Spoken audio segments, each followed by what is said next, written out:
Good evening friends, thank you इस video को देखने के लिए। आज का टॉपिक है फोटोग्राफी।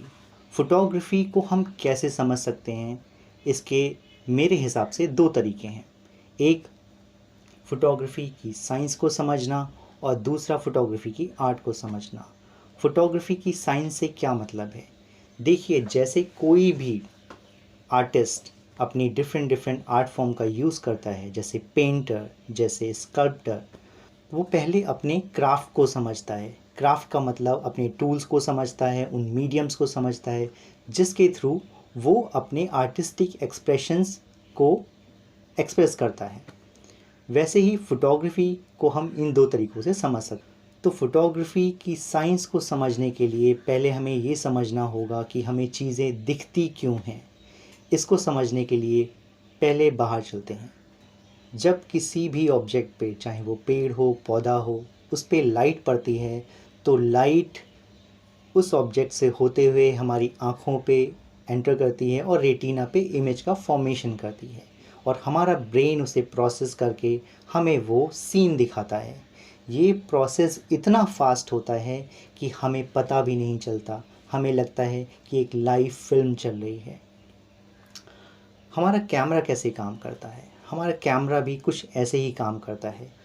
जब ऑब्जेक्ट्स पे पड़ती हुई लाइट लेंस के थ्रू कैमरे में एंटर करती है और सेंसर उसको कैप्चर करता है, तो इस तरीके से इमेज का फॉर्मेशन होता है। ये बेसिक कॉन्सेप्ट है फोटोग्राफी की साइंस को समझने का। फोटोग्राफी खुद में भी अपने आप को एक्सप्लेन करती है, जैसा कि इसमें दो शब्द हैं, फ़ोटो और ग्राफी। फ़ोटो का मतलब होता है लाइट और ग्राफी का मतलब होता है ड्राइंग, यानी लाइट के द्वारा ड्राइंग करना। तो कैमरे की मदद से हम फ़ोटोग्राफ प्रोड्यूस करते हैं।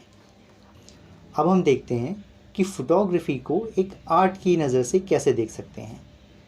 हमने देखा कि जैसे एक आर्टिस्ट, जैसे एक पेंटर, जैसे एक स्कल्प्टर अपने क्राफ्ट का मास्टर होता है और फिर वो उस क्राफ्ट का यूज़ करते हुए अपने एक्सप्रेशंस को एक्सप्रेस करता है।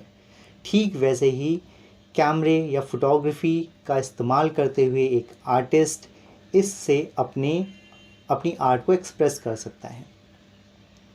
तो फोटोग्राफी को हम ब्रॉडली कह सकते हैं कि एक आर्ट फॉर्म है। इसका इस्तेमाल अलग अलग तरीके से होता है। बहुत सारे लोग इसको इन्फॉर्मेशन को कैप्चर करने के लिए करते हैं, बहुत सारे लोग मेमोरीज़ बनाने के लिए इसका इस्तेमाल करते हैं, बहुत सारे लोग इसको मेडिकल फील्ड में यूज़ करते हैं। इन सभी का डिटेल वर्जन हम अपने अगले वीडियोज़ में देखेंगे। आज के लिए इतना ही। हमारे साथ बने रहने के लिए बहुत बहुत धन्यवाद।